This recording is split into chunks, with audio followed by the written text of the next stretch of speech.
There's a moment in this interview where a 73-year-old man pauses mid-sentence, looks at his wife of 48 years, and says, "I wasted so much time being right." She doesn't smile when he says it. She just nods. That nod is what this whole video is about. His name is Raymond. Hers is Gloria. They met in 1974 at a church social in Shreveport, Louisiana, married 11 months later, and have lived in the same house, same street, same neighbors, same kitchen table, for 4 decades. Raymond spent 32 years as a civil engineer. Gloria raised 3 kids, then went back to school at 44 and became a licensed practical nurse. They have 7 grandchildren. Their youngest grandson calls Raymond Pop Pop the Apologizer because, at 73, Raymond has apparently gotten very good at saying sorry. He will tell you, without any performance, that he was not always.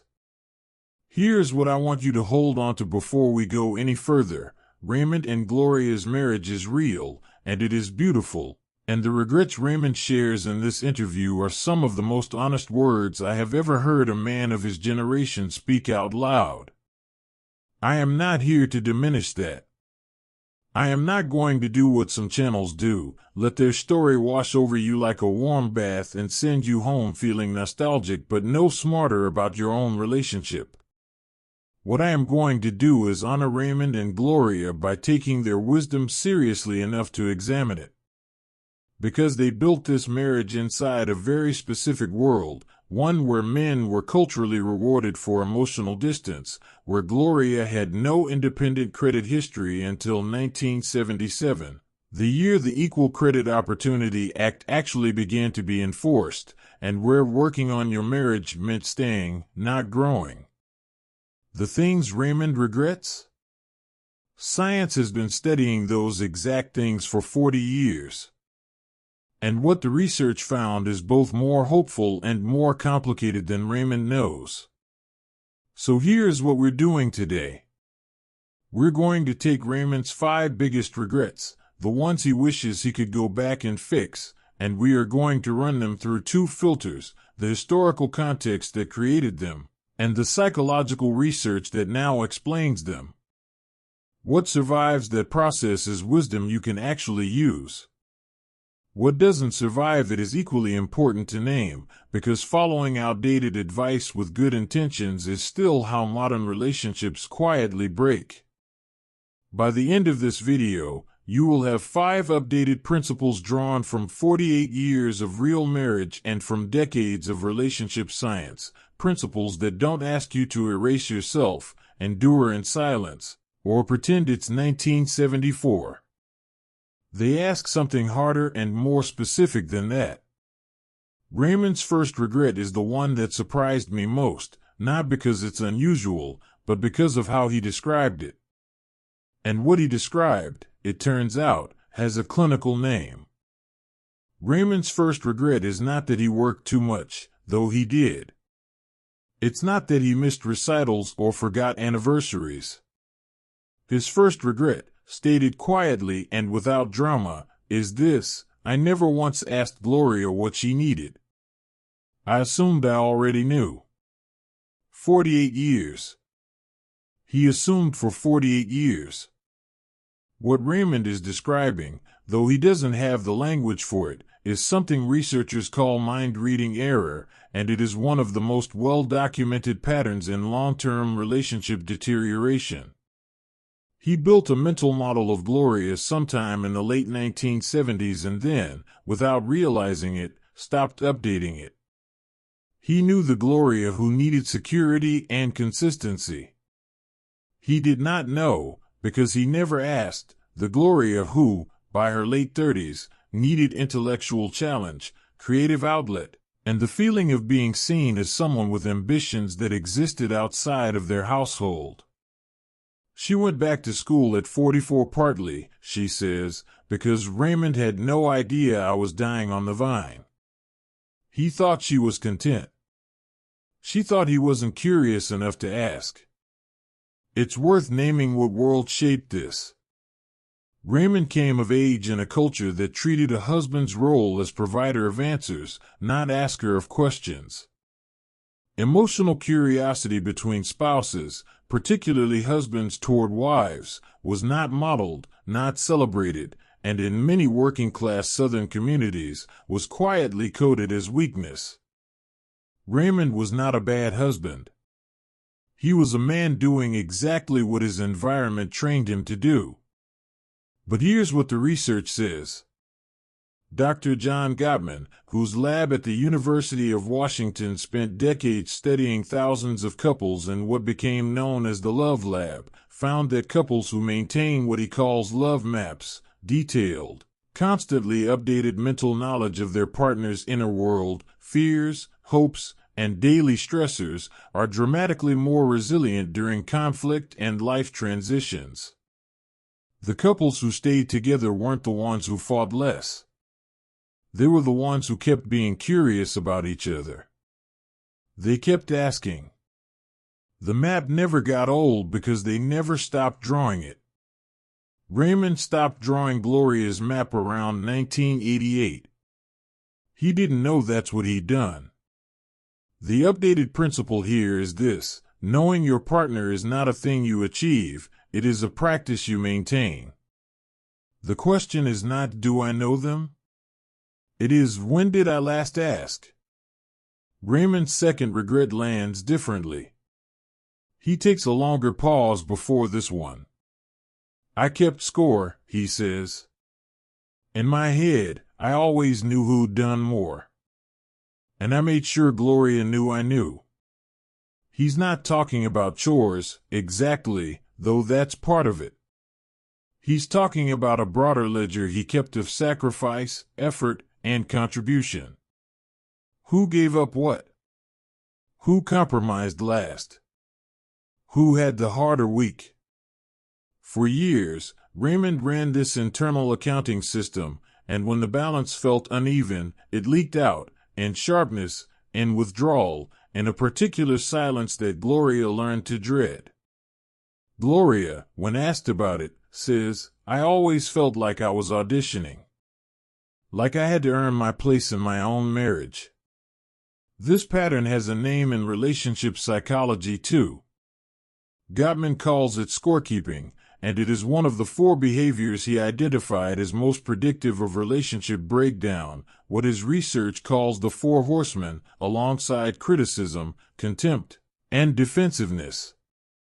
Scorekeeping is particularly corrosive because it is invisible to the person doing it. Raymond genuinely believed he was being fair. He was tracking. He was aware. What he didn't understand is that equity in a relationship is not about equality of sacrifice. It is about both partners feeling that their contributions are seen and valued, regardless of how they're tallied.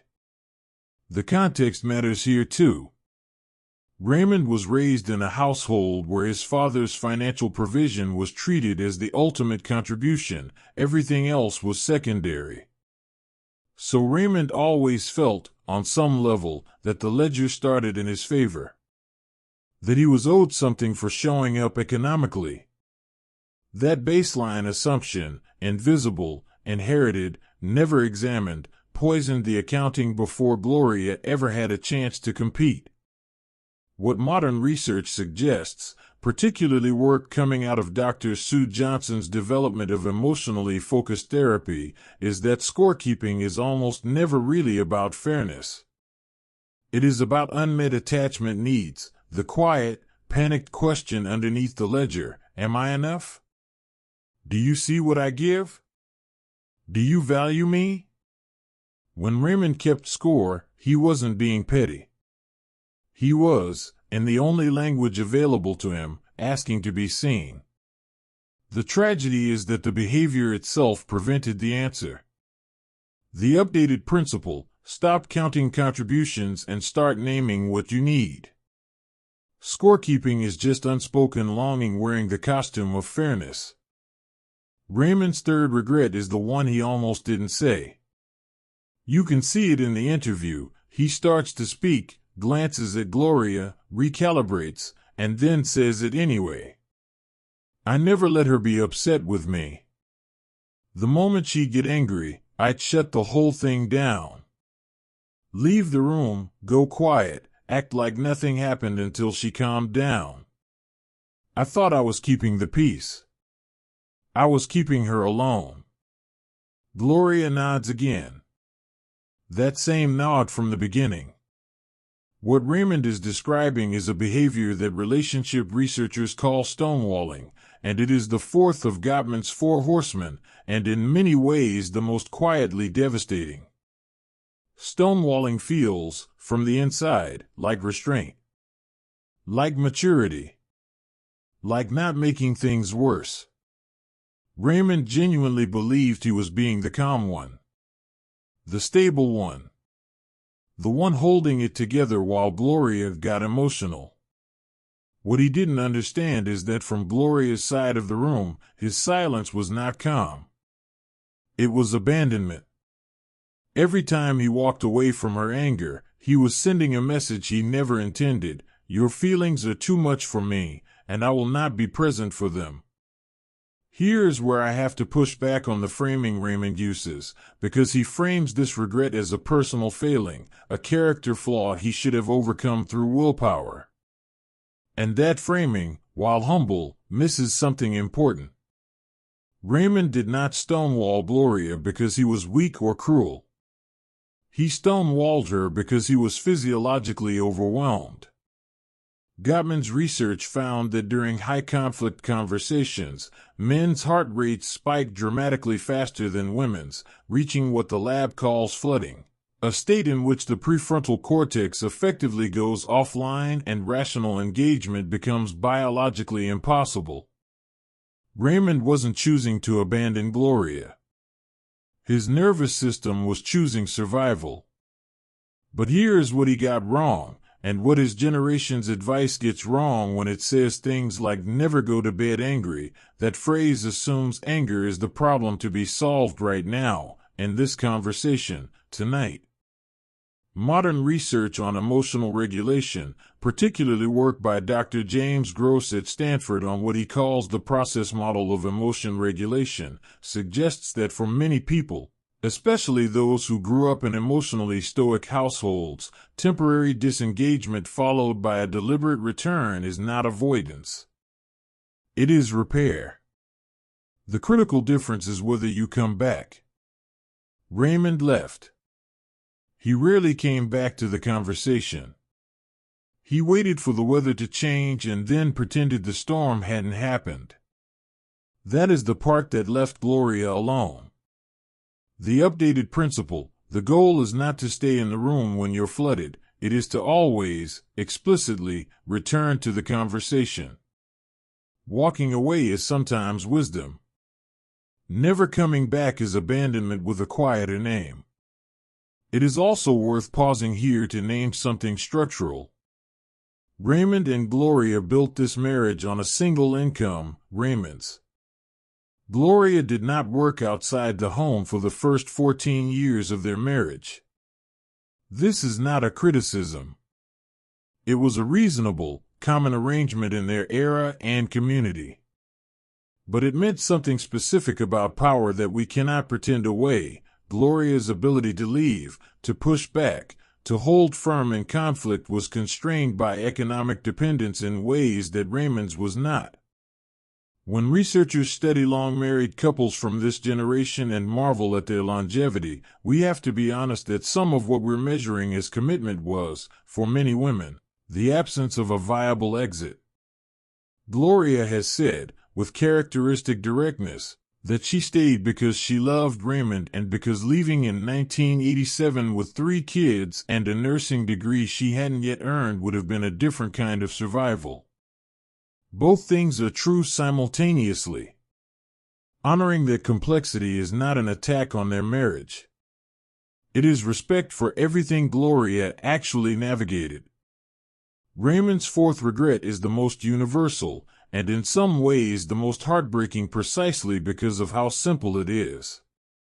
I didn't say the good things out loud, he says. I thought them. Lord knows I thought them. But I figured she knew. I figured if I was still here after all these years, she knew.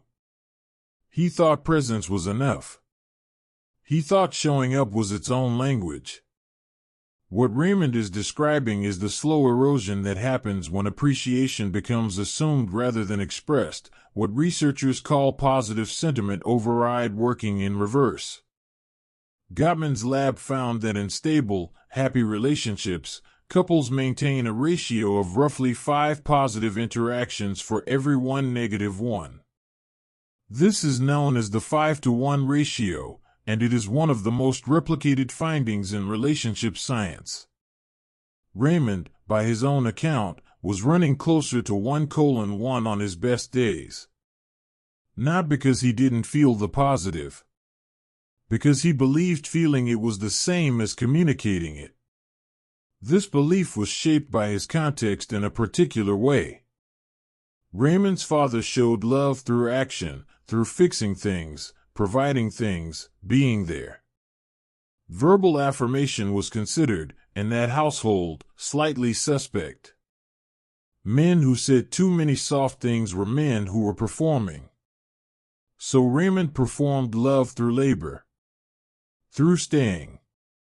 Through the civil engineering precision he brought to maintaining their house, their finances, their stability. He was fluent in love. He was nearly illiterate in its language. Gloria knew he loved her. But knowing and feeling are not the same room. She spent decades knowing she was loved and intermittently feeling it. That gap, between the love that exists and the love that lands, is where a lot of long marriages quietly hollow out. Dr. Gary Chapman's framework of love languages, whatever its limitations as formal science, captures something real here, that people have different primary channels through which love is received. Gloria's primary channel was words. Raymond was broadcasting on a frequency she could detect but couldn't quite tune into. The updated principle, love that stays private is a private experience. Your partner cannot live inside your feelings, they can only live inside what you choose to make audible.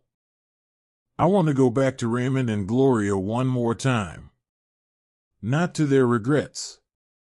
Not to the research. Just to them.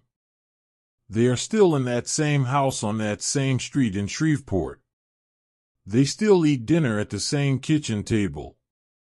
Gloria still does the crossword in the morning. Raymond, at 73, has apparently taken up asking questions he spent 5 decades not asking: what she's thinking, what she wants, what she dreamed about when she was young. She says he is, in the final chapter of their life together, becoming someone she is genuinely delighted to know. She says this without bitterness, which is its own kind of extraordinary. What their 48 years represent is not a blueprint. It is a proof of concept, proof that two people can stay, and grow, and still be in the process of finding each other at an age when most people assume the finding is long finished. But it would cost us something to look at Raymond and Gloria and pretend that their world and ours are the same, to extract their lessons without accounting for everything Gloria absorbed quietly so the marriage could continue, everything Raymond suppressed so he could remain legible as a man in his time and place. Throwing their wisdom away entirely would cost us just as much. What they lived through is real. What they learned is hard-won.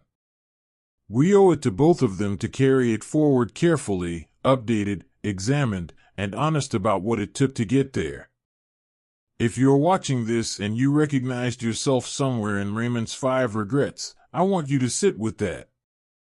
Not with shame. Shame will send you straight back into the glass wall. Sit with it with curiosity. Ask yourself which one landed closest to home and why that one, specifically. The answer to that question is probably the most useful thing you'll take from this video. And if you recognized Gloria, if you have spent time in a relationship feeling known in the general sense but not in the specific, private, interior sense, I want you to know that what you were missing had a name and a mechanism, and it was not a personal verdict on your worth. It was a transmission failure. And transmission failures can be repaired if both people are willing to pick up the signal. Here are the 5 updated principles carried forward from everything Raymond learned the long way. Stop assuming you know your partner. Ask who they are now, this year, this season of their life, because the person you married is still becoming someone. Quit keeping the ledger and start naming the longing underneath it, because what looks like scorekeeping is almost always an unspoken need wearing the costume of fairness. When you need to walk away from a heated conversation, walk away explicitly and return deliberately. Leaving is sometimes wisdom, but silence without return is abandonment with a quieter name. Say the good things out loud, today, before they calcify into assumptions, because love that stays private is a private experience your partner cannot live inside. And let yourself be known, not your competent self, not your composed self, but the interior one, the one with soft edges and unresolved fears, because that is the self your partner is actually trying to reach, and keeping it hidden is not protection. It is a slow, well-intentioned withdrawal from the relationship you both thought you were in. I'd love to know which of these 5 hit you hardest, and more importantly, why that one. If you have an elder in your life whose marriage wisdom has stayed with you, complicated you, or quietly shaped how you love, I want to hear about it in the comments. The best relationship wisdom I've encountered doesn't come from journals or therapy offices alone. It comes from people who lived something long enough to see what it cost them. If this kind of thinking is what you want more of, elder wisdom taken seriously, held accountable, and translated into something you can actually use, subscribing means you won't miss what comes next. We do not honor the generations before us by repeating them. We honor them by learning, at last, what they spent a lifetime trying to figure out, and then doing the work they never knew was available to them. That is what this channel is for.